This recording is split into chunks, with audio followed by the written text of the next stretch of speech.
Welcome, everyone. Thanks for joining us tonight. And I'm Jody Hanson, and Tracy Brown is on as well. And yeah, wave your hand, Tracy. And we are co-leaders for Utah County, and we have a lot of fun. So we do trainings usually once a month, or we have some type of activity. So it looks like we had people from about 14 to 31, it looks like. So all perfect ages for this. There's no right or wrong age to join. And to start planning for when the school bus does stop coming, because it can be a really hard experience to do that. Sorry, Tracy and I are both parents of children with special health care needs as well. And Jacob, my son, is 21. And how old, Tracy? Maddie will be 21 in May. Oh, okay. So yeah. pretty So, close. yep. So we've been through some of the changes that happen when they turn 18. So tonight we're going to talk about, if you don't know where you're going, you're not going to get there. So we need to make plans and figure out kind of a step by step of some of the things that we need to do. And so hopefully you'll get enough out of it that you'll be able to do some of that. Sometimes as parents, it's a little bit hard for us. We tend to take over and not give our children enough experience in being in the driver's seat and actually running the program the way that they want to run it, their lives. So here's some things that we would want to look at when we're looking at a day in the life of a child with special needs. There's health and safety, career path and employment, self-determination and advocacy, peer relationship, socialization and social communication, community participation, transportation, leisure, recreation, home, and living skills. So sometimes when we look at all this, we get a little bit overwhelmed because we're not sure kind of what our children are going to be able to do. And sometimes, we think it's kind of too late to start. We've already, we're further down the road and haven't really planned certain things, but we can always just keep practicing and doing one thing at a time, because that's kind of what happens, I think, for all of us, is we get overwhelmed because there's so many things that have to happen in order to figure things out. But we also want to make sure that we're giving, again, our child or our young adult enough latitude that they can do some things on their own. And sometimes we don't think they're able to do something, but we may not be giving them enough credit. So when you're thinking about what it's going to be like for them in everyday life, we have to also think about what we have as far as supports for that person. Do we have family members that can help, friends, social groups? There's all these people that can help. And sometimes we forget to ask them to help, or we're afraid to ask them to help, that they won't want to do it. And sometimes it takes training to have them help. And sometimes we have to let go a little bit and realize that they won't do it exactly the way we do it, but that they can do it in their own way, and that our child is going to be fine with that. So I was going to ask, is there anyone that feels like they have some of these programs or these people that are available to them, or are you kind of feeling like you're alone in this? If you want to comment in the chat, we can talk about that in a minute.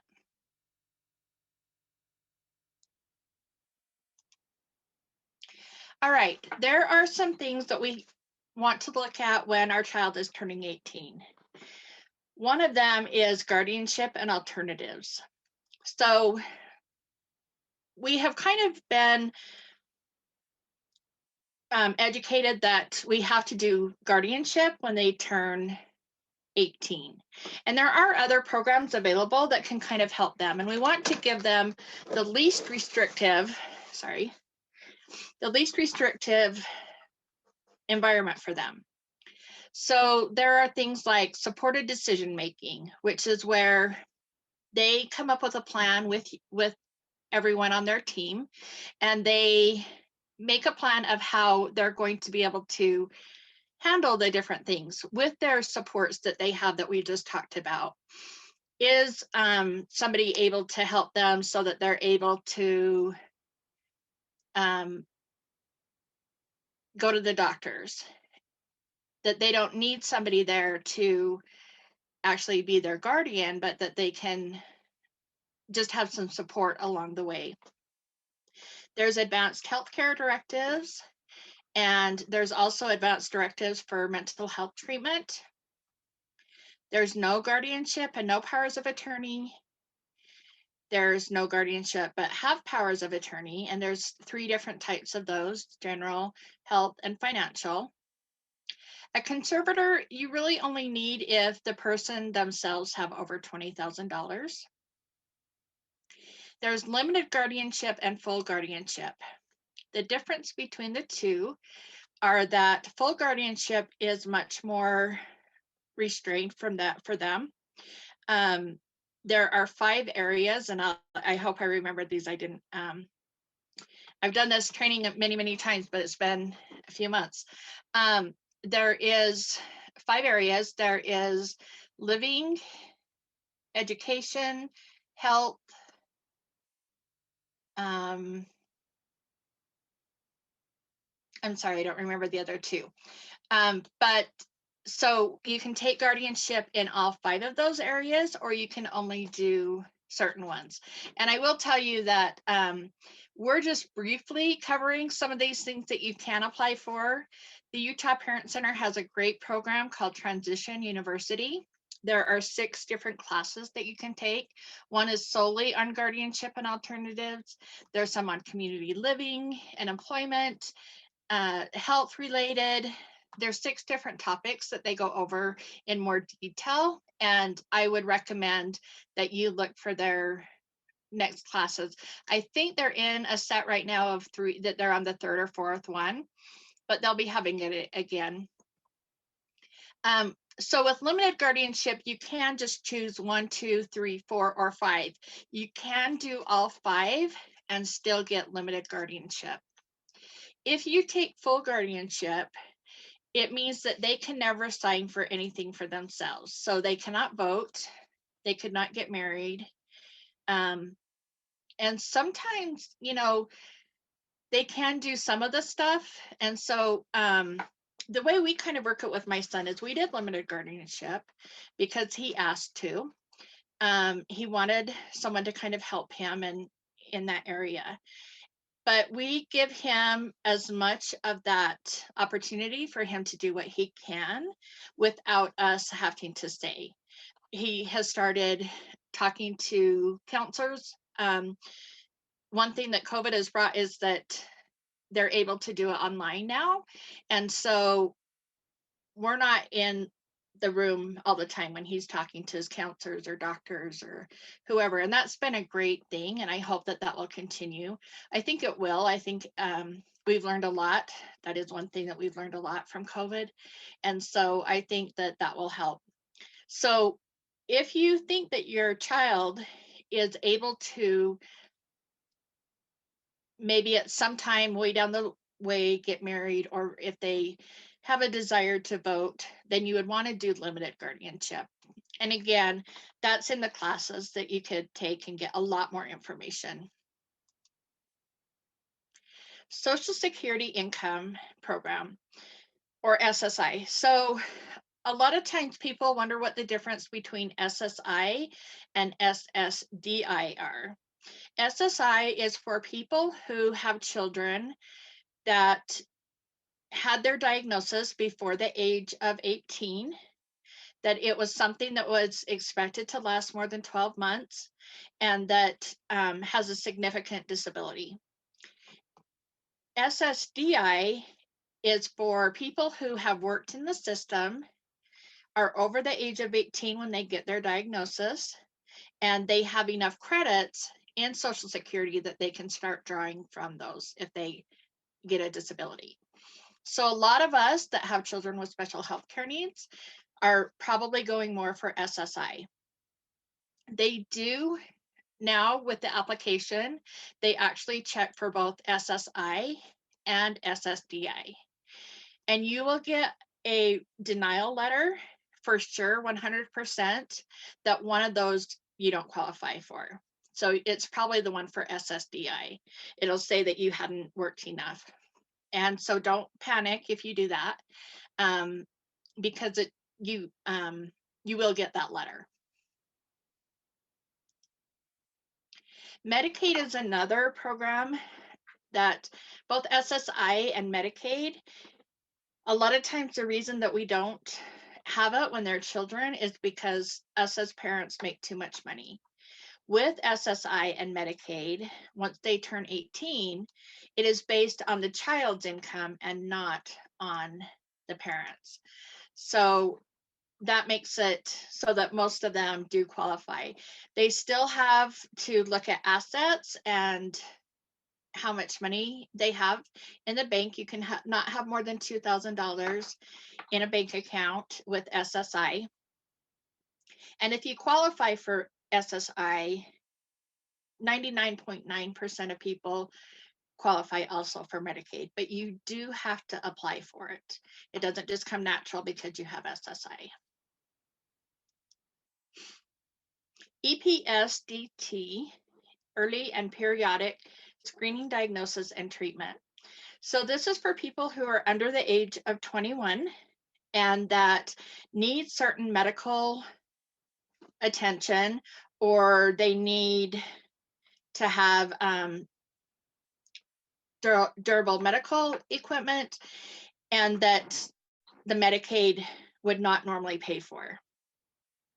EPSDT says that if a person is it's medically necessary for them, then even if Medicaid doesn't usually pay for it, they have to pay for it. But again, this is just for people who are under the age of 21. All right, I'm going to go to the chat and see what some of you said. If my computer will let me. Okay, alone at this trip, basically alone. We feel alone in the process. We have HTS, respite caregiver, and healthcare providers. Healthcare providers have been great, some family. So yeah, so a lot of these, does say that you feel alone and that you feel like you can't ask other people. Some of you do have some family and some of you are lucky enough to have respite. So when we sit down with our loved one, we need to look at what, sorry, I saw a chat come in, sorry. We need to look at who really can help us. And sometimes we don't give enough credit. Sometimes we can look at people in the community that can help more. My son, we met somebody at the grocery store. She's a cashier and she writes books, and so does my husband. And so they were selling books out in front of the grocery store one day and got to know each other. And my son was there as well. And they found out that they had a lot of different things in common. So now he can go in the grocery store on his own. I feel comfortable with that. He will go to her checkout stand and he can buy a candy bar or something that he can grab and take. That makes it really nice that he can do that. Even though we might be out in the car or something, he likes that independence of being able to go in and do that. he loves books. And so he would go to the library a lot, and the librarian really was great. And so now he does go down to the library by himself, and they have actually asked him to volunteer. He doesn't do it now because of COVID, but before COVID, he went and he would volunteer for a couple of hours. And she was actually trying to find a paid position for him because she really liked what he was doing and stuff, and felt like he would be a good person to have there. So sometimes we have to kind of look outside of the box. We also can ask friends and neighbors.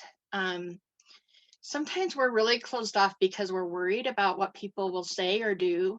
Sometimes we don't think they'll do enough. And so it's hard for us sometimes to actually get help. But sometimes we can ask our friends if they know of somebody and expand that reserve of people that might be able to help.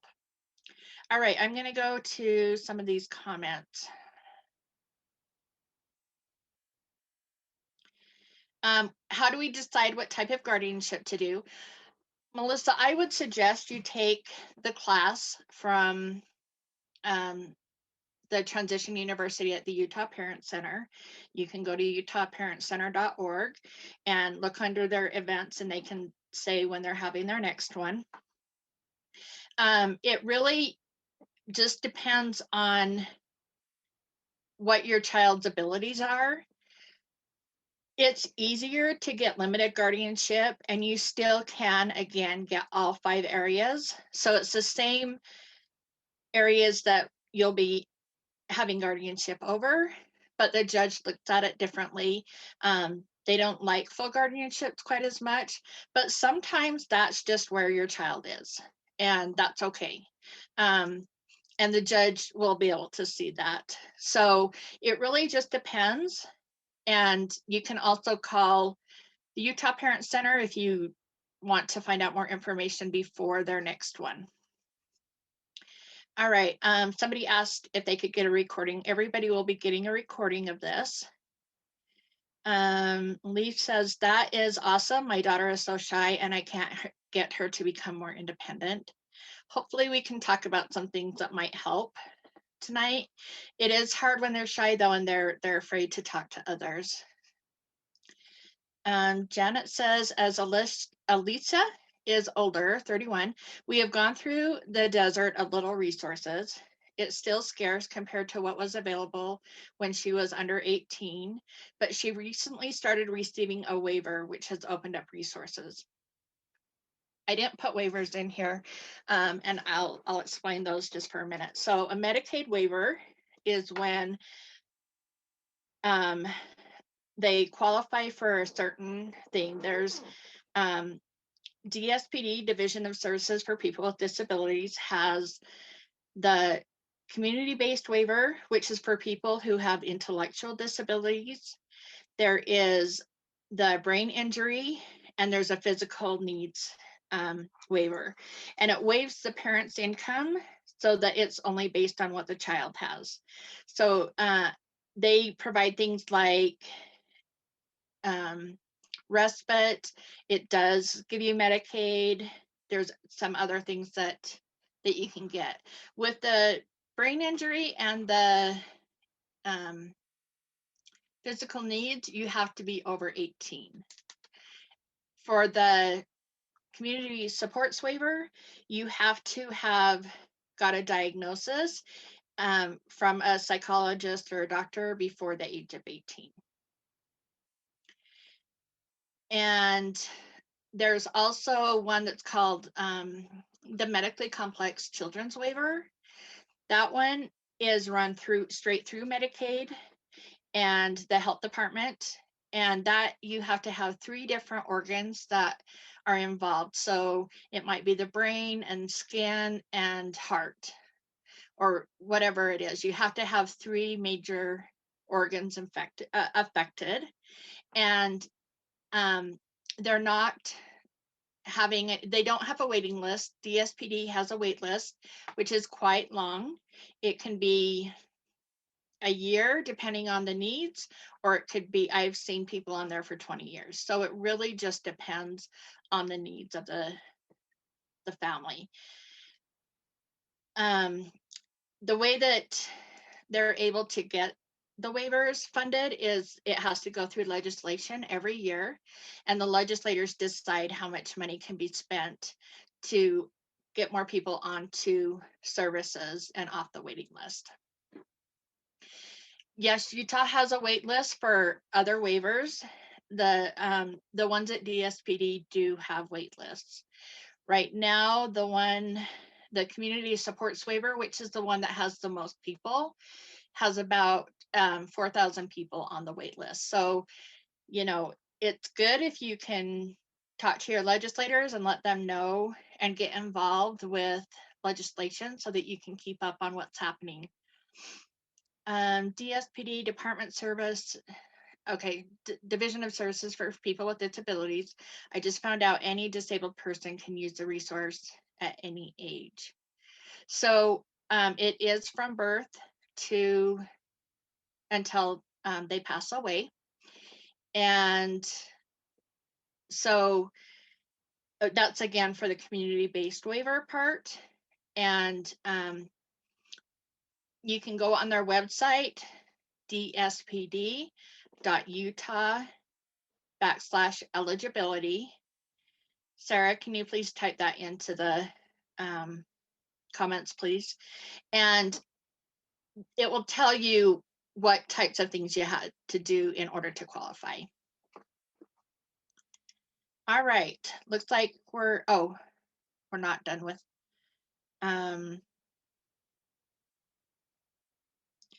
So Janet is from Oklahoma, and she waited 12 and a half years for the waiver. And great point. My suggestion, get on the wait list now. So sometimes people won't get on the wait list because they think it's just too long and that it's just going to take forever. But that time's going to go by either way. And so we want to make sure that we do get on the wait list. There are lots and lots of people that don't know about DSPD, unfortunately, and it's important to get on the wait list so that even if that makes the wait list that much longer, it does show legislators that how many people really are needing the service. All right, thanks, Julia, for putting those on. All right, there is one way that you can save money. Well, actually, there's two ways that you can save money over the $2,000 without it affecting your Social Security income. One is an ABLE account. This is an account that's set up. It's similar to the 529 for college. And you can have up to $100,000 in an ABLE account without it affecting your Social Security. You can have up to 300,000 people and it won't affect Medicaid, or $300,000 and it won't affect Medicaid. So it's a great program. There are some things to think about. The other thing about the ABLE, or the other program, is a special needs trust. And you also can save money in the special needs trust. It has to be third person. If you do that, make sure that they're putting it into a third person. If they don't put it in third person, then once the person passes away, the money goes back to pay Social Security and Medicaid, and it can't be given to a beneficiary. On the ABLE account, there's kind of different things that I've heard. I have heard from a lawyer that they usually do not do this, but with the ABLE account, it also can go back to pay Medicaid and Social Security. But before, the first thing that you can do with the money, if they do pass away, you can pay for any outstanding medical bills before it goes back, and any funeral arrangements. The nice thing about the ABLE account is the person is able to handle the money on their own. So they can have a debit card, they can go to the store, they can, use it for different things. There are some limitations with the ABLE account and special needs trust on what you can use it for. ABLE account you can use for housing, you can use it for anything disability related. There's a whole list. And Julia, will you put ablenrc.org? You can get more information there, and that's National Resource Center, NRC, and they have some great information on it. The special needs, I just forgot what it's called, the Special Needs Trust. That one, the person is not involved in the money at all. So that's why it says third person, because somebody else handles all of that money, and the person doesn't have access to it. A special needs trust does not allow you to pay housing with that. They suspect that your Social Security, that's what it's supposed to be for. So again, on these things, you can go to the Utah Parent Center, the Transition University classes, and they talk more about these as well.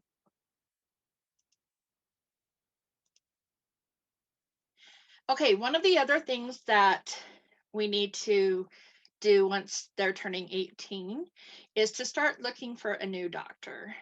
And when we're looking for a new doctor, there's a few things that we want to look at. One is, do they understand people with disabilities, and maybe specifically your child's special needs? Do they take your child's insurance? That's, of course, an important aspect. And where to look. So the best thing to do for looking is trying to find other parents that have children with special health care needs, or ask your pediatrician if they know adult doctors that might be taking new patients. There are about 8 or 10 doctors in Utah that are called MedPeds, MEDPEDS. And they are both certified as an internist and a pediatrician. So you have that side that has the pediatrician that kind of understands our kids a little bit better. They understand kind of more of the intellectual part of our kids. And then the internist understands what happens to their bodies as they continue to grow. So that's the reason that pediatricians will not continue to see patients. A lot of them will see them till they're 21. But after that, the reason is because our bodies change as we get older. And pediatricians are not trained to look for specific things. So that is why it's important to have an adult doctor. But I know it's so hard to do that. All right, this is just kind of to give us a little break from our anxiety for a minute. And so I'm gonna play this video and you can follow along with Gabby if you want to. Hi, I'm Gabrielle Bernstein. And today I want to give you a tool that you can use anywhere, anytime to return to a place of happiness. I know for myself, I get taken out of that happy place very easily, so easily that sometimes it's scary. And if I didn't have the tools that I have in my back pocket to just reconnect to that place of stillness and that place of peace, I don't know what would happen. And I can understand what it's like to live in a world with a lot of chaos and a lot of things that take us out, and many reasons to feel frustrated at times or anxious or scared. And this tool is so divine because it just brings you right back to that happy place, that place of peace within an instant. It can be practiced in less than a minute and you can come back home. It's a beautiful mantra meditation, a Kundalini mantra meditation. And mantra is a single pointed focus, a vibrational sound that aligns you with a frequency that brings peace and stillness into your center, into your core. And this is a mudra and a mantra. So we have a beautiful finger positioning and a mantra going along with it. So to bring us back to peace, we use the mantra, peace, begins with me. And we say this gorgeous mantra with the mudras. Peace begins with me. Try this out with me now. Peace begins with me. Peace begins with me. The beautiful part of this meditation is that you can really do it anywhere. You can be in that office meeting and everyone's crazy and anxious and they're freaking out, and under the desk, peace begins with me. Or you're on that crazy commute on the bus trying to get to work, peace begins with me. Or you're on that date and you're a little anxious because it's somebody you really like, under the table, peace begins with me. Or your kids are freaking out and you don't know how to calm them down, peace begins with me. It's a fabulous meditation for your children. What I love most about this meditation is it ignites a sense of happiness and it reminds you of your true nature, which is peace. So anytime, anywhere, tune into this mantra and this mudra and bring yourself back to that state of joy and that state of happiness, and get proactive about your happiness, because your happiness is a choice you make. And you can choose that peace and happiness any moment of the day. It's just a conscious decision to return to the peace within you. I hope this serves you greatly. Satnam. Okay. So the reason I played that is I know this is a lot of information and we're going to go over more information and it can be a little overwhelming. And so I was just hoping that that could give you a little break to take a deep breath. And this really does work. I use this all the time now that I've seen that. Christy asked if you need to have guardianship before applying for SSI. You do not. You can apply for SSI at any point, and after the age of 18. You actually need to wait till the month after they turn. So if they turn 18 in January, you need to wait till February 1st in order to apply. Otherwise, they still look at it as a child. So anytime after 18, you can apply. You will have to have a rep payee, which is usually yourself. Just one of the parents or just one person takes that responsibility and handles all the money. And you do have to have an account that's set up specifically for SSI money. And you can't have over $2,000. All right. So now we're going to talk about questions to help plan what a day might look like. So what are some of the things, why don't you put in your comments, what are some of the things that you could see that they would really enjoy doing after they're out of school and they just have on their daily lives each and every day?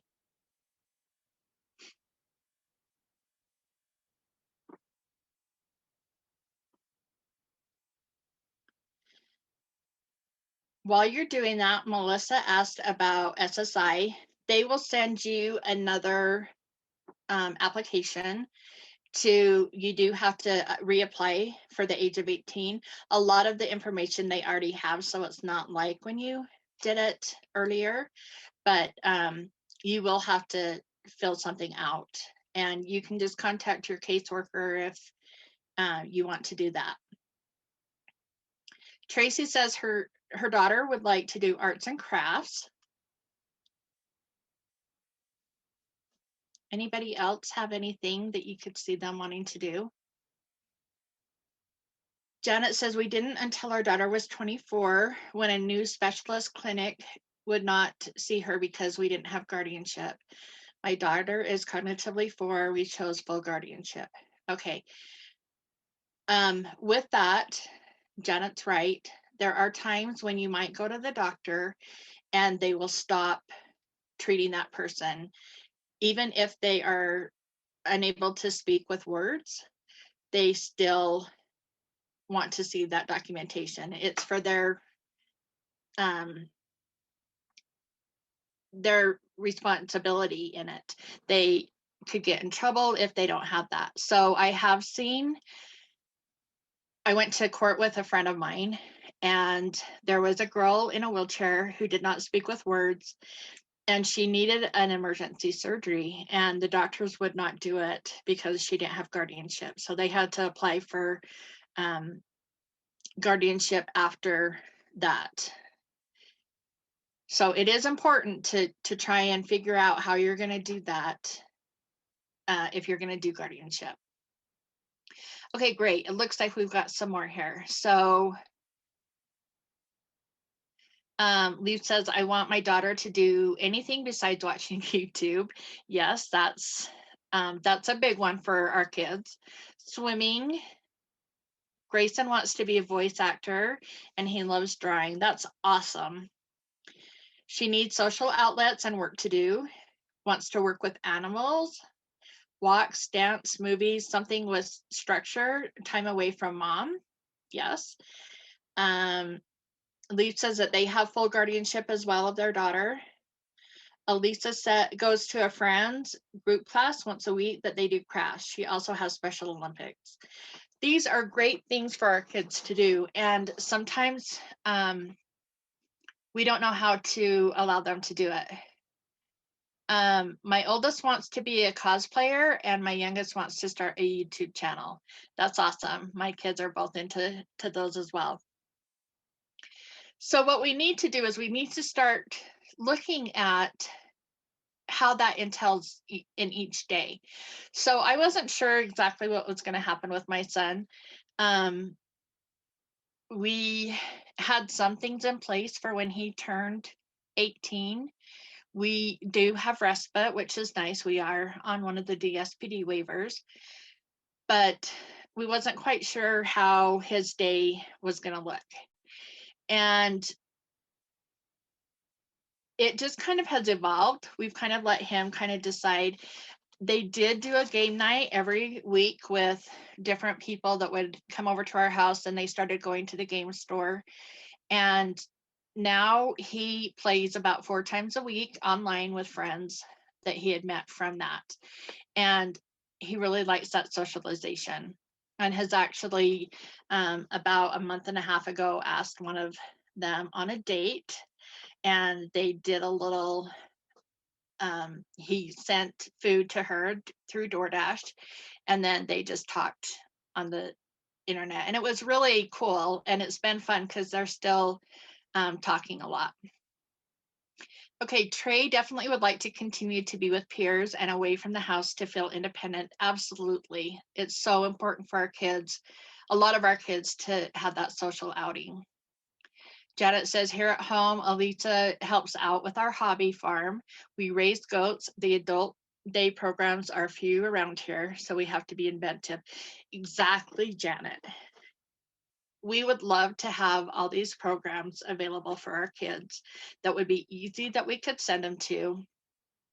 And they're just not all there.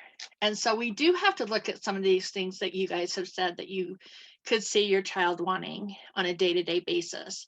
And we do have to look at different avenues, because a lot of times we're just going to have to rely on that support that we talked about earlier with family and friends. That's why it's so important to get them involved.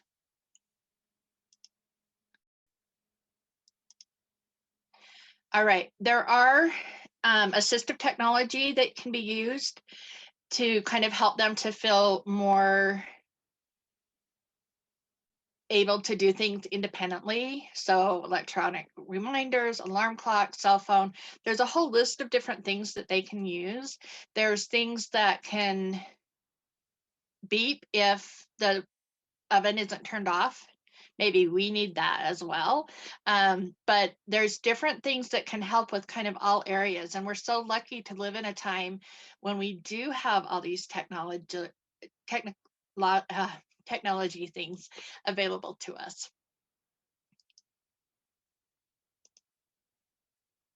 Do we want our child to have employment, or do they want employment? Here are some organizations that can help with that. Workforce Services, they can tell you kind of what's available for jobs. Vocational Rehabilitation at the age of 14, you can sign up for that. They can help with getting jobs. They can have a job coach go if the person needs that, so that they have somebody with them all the time. They can help pay for college.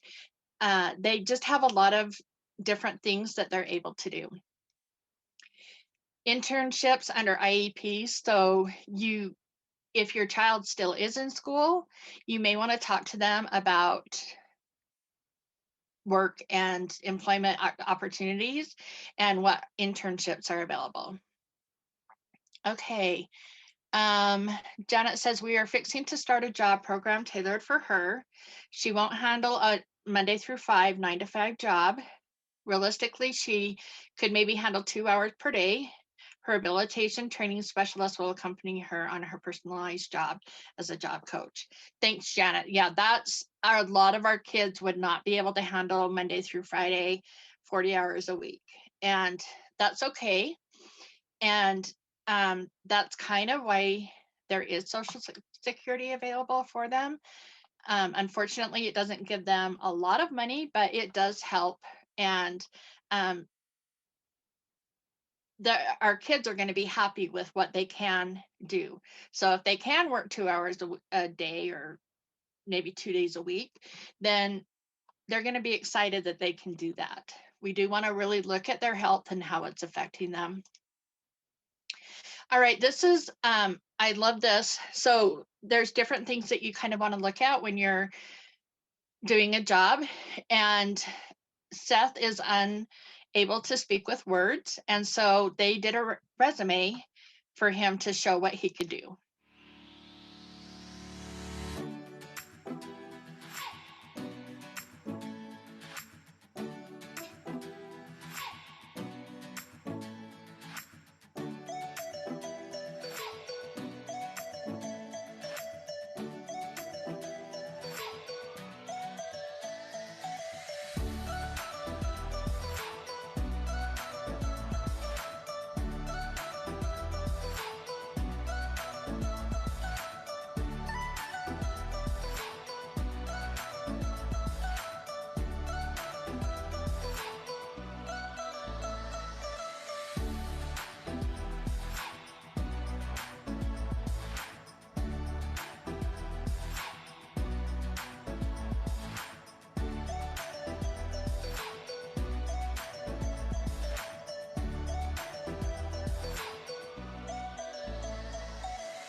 Isn't that awesome?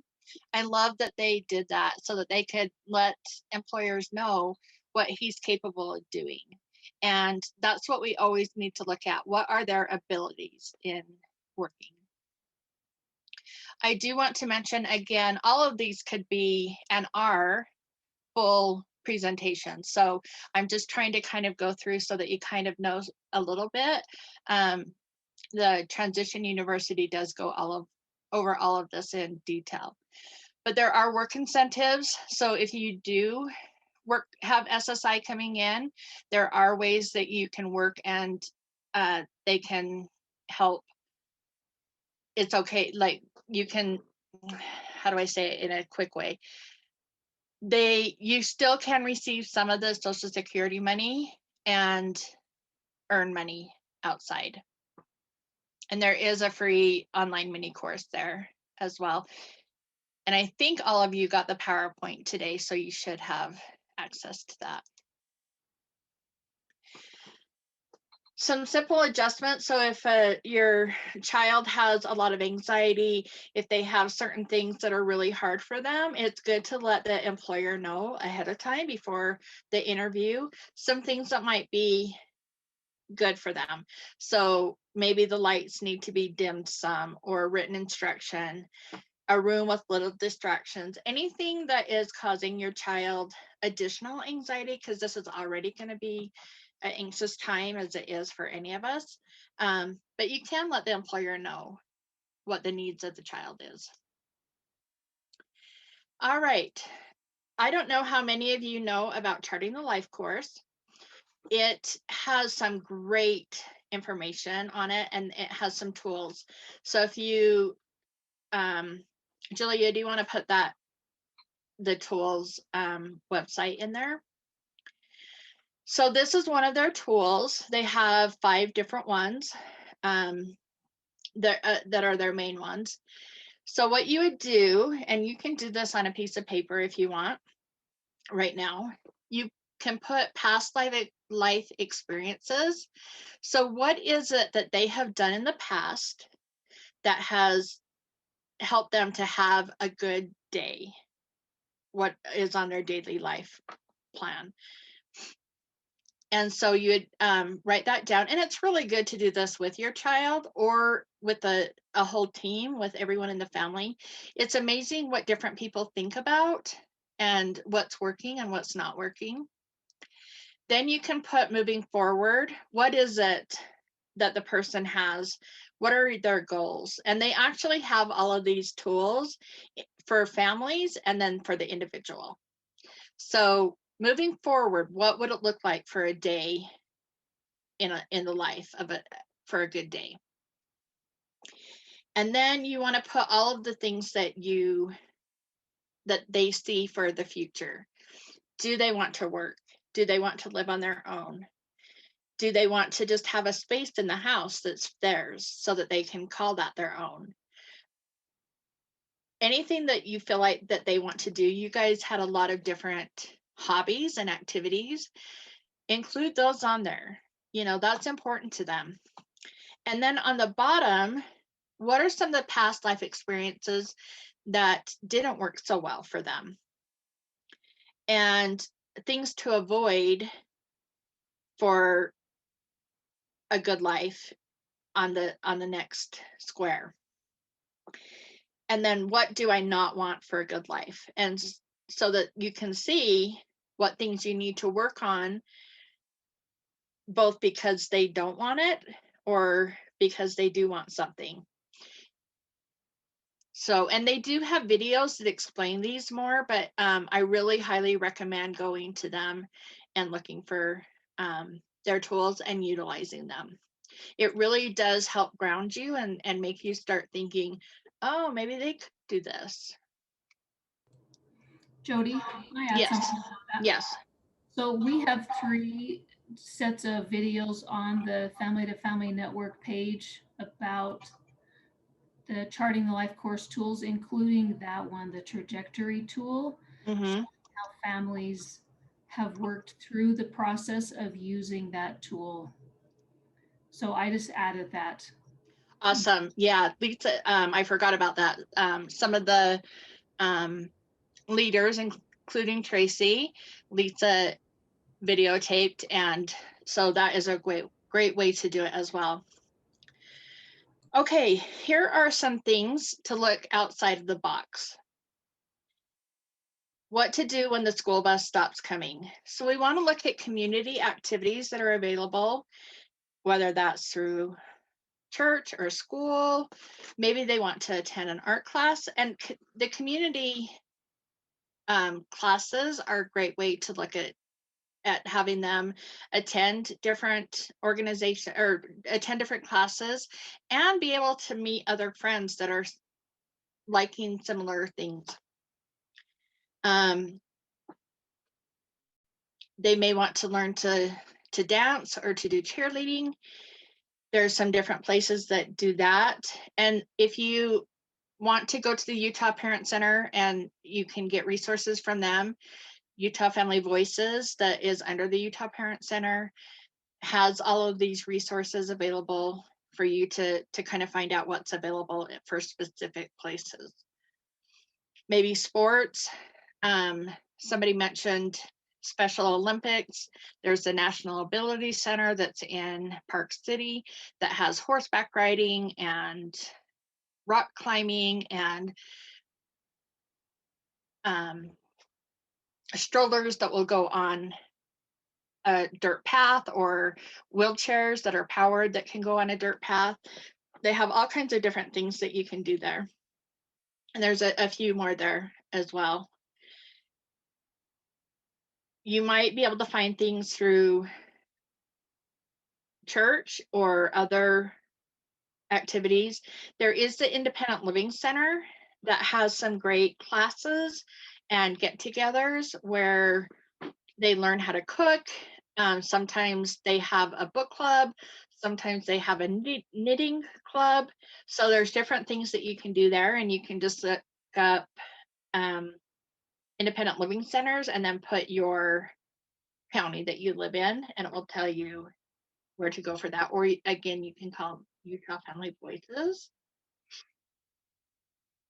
And you should have all received this handout. Touring museums and art galleries, hiking. There's parks now that are all ability. Becoming a volunteer, that's a way to get them out and doing things. One of you mentioned that you have a small farm. A lot of times a lot of our kids do like animals, and that's a great way to volunteer for something there, or to go to the Humane Society and help with animals there. I have a friend that her daughter, she took her to one of the stores, the local stores, and had her play with the dogs, and she ended up getting a job from that. There's also a video of somebody here in Utah that kind of did a similar thing. They had a place where dogs are boarded, and she just went and played with the dogs, and then she got a job and helped clean up after the dogs. And so it really volunteering can give us more options. There's food services, there's churches.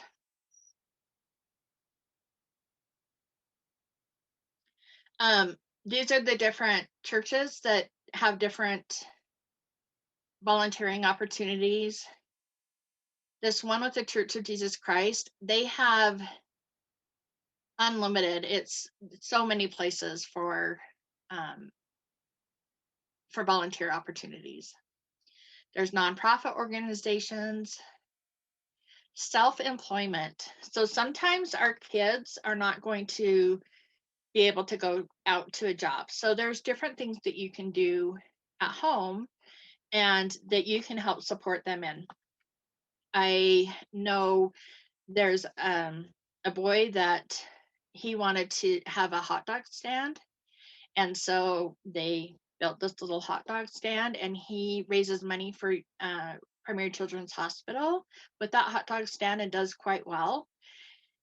I know some people who have washed dogs at their house, and one girl really wanted to do that. She thought she'd really enjoy washing the dogs, and she found out that she didn't love that part of it. So they opened up a place in the back of their yard that people could go and wash their dogs by themselves and use all of her stuff, and then they pay for that.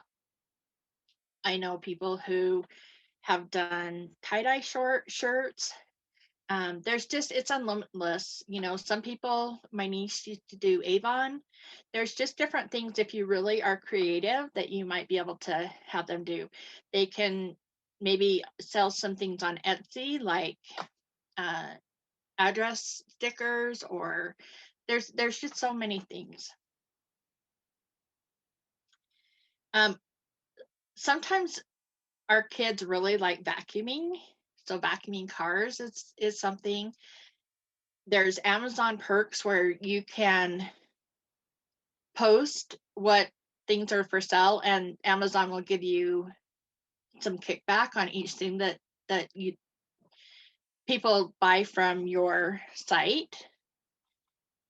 There's different education. if they want to learn something in college, there are things that they can either sign up for scholarships, but if they're not wanting to actually take a class, they're, as far as getting credit for it, they can just go and watch, and it's a very nominal fee for that to just participate.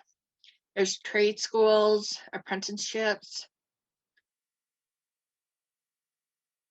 Here's just a few things that you can think about for employment. I won't go through each one, but that will just give you some ideas. And then there's some employment assistance there. So you should have that. If you don't, then let us know and we can make sure that you get a copy of that.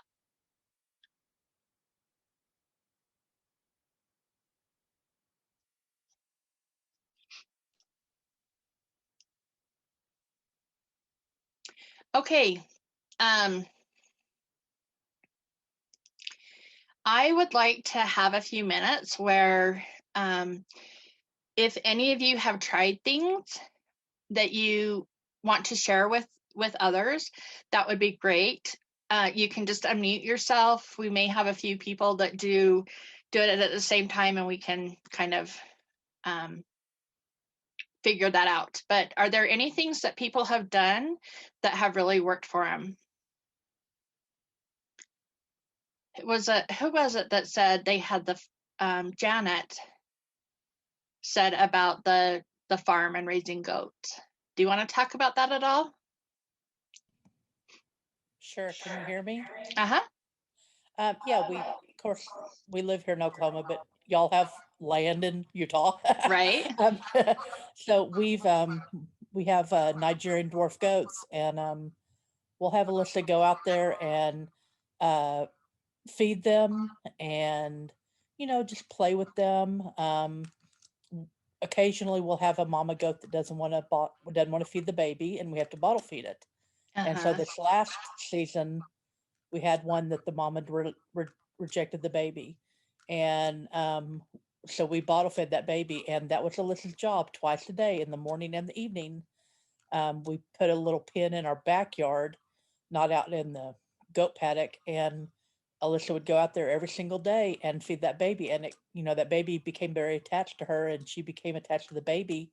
And we would go out there with the bottle, and that baby would run right up to her and jump right up into her lap. And I have the most wonderful pictures of her with Alyssa. And I would videotape it and put it on Facebook even, and people flocked to watching that video. It's just the coolest thing ever. You find what your kid enjoys and expand on that. If you find something that's joyful to your child, and you can turn that somehow into a job or a vocation. We all want something. We all want to be able to love our job, love what we do. Right. And if you can find that, if you can give your child joy, that's giving them a good life. Right. Yeah. Thank you. You're welcome. Anyone else want to share anything?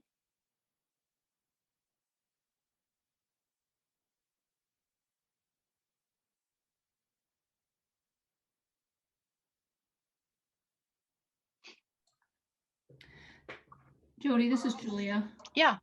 An idea we had was for our son, he loved to create custom wrapping paper for gifts that he gave away. And his aunt owned a paper store. So the idea was to not have him make all the wrapping paper, because that would have been tedious, but to go to a print store and choose like top 10 designs and have wrapping paper by the roll created and sell it in his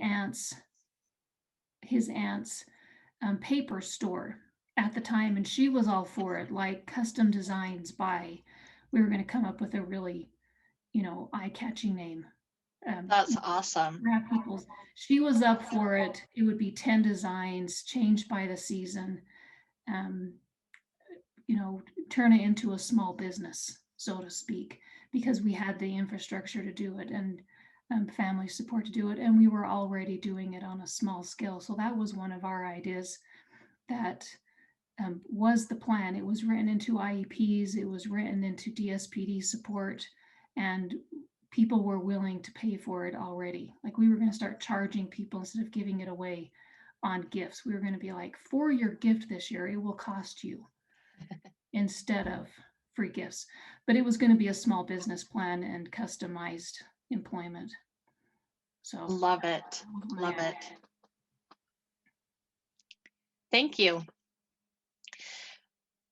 Does anybody have any other type of comments they want to make before we go to the last slide? Things you're nervous about, questions that you might have about how things are going to work.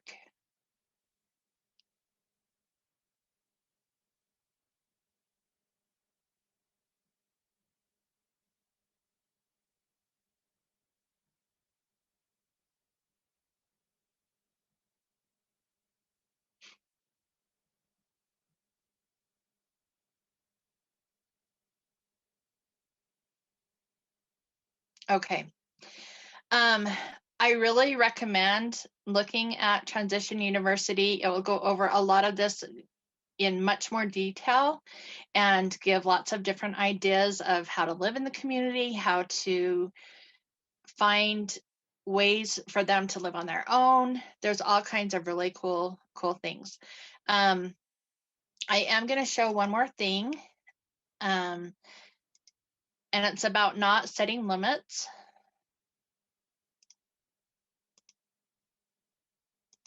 If it will come up here. And I just want you to think about your child when you watch this and making sure that you're looking for what they can do.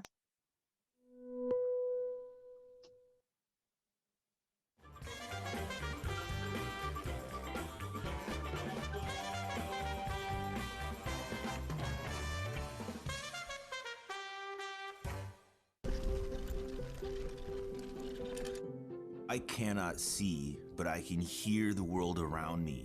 Meet Brian. He's known as the world's best totally blind mountain biker.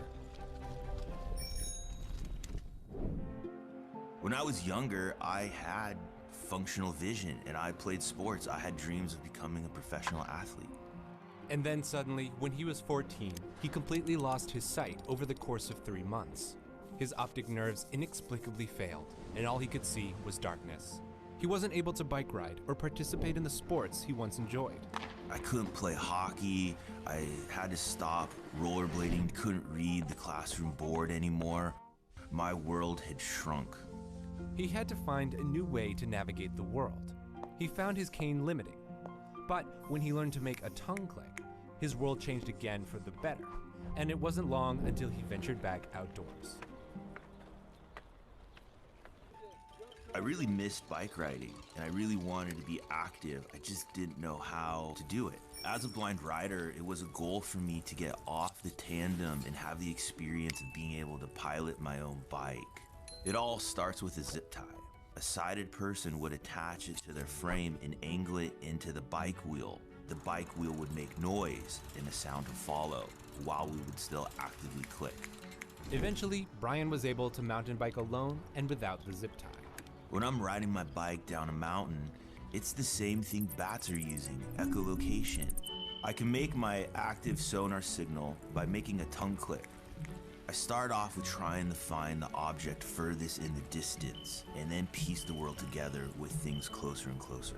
Brian has to enter an almost meditative state and remain extremely focused.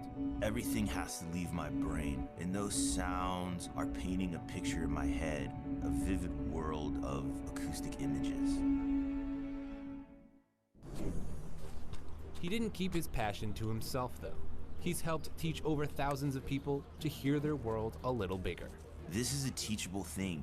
Anybody can do this, and I'm happy to show them. Riding my bike was something I never thought I'd be able to do again. And now that I'm doing it, it serves as a great example to challenge preconceived ideas.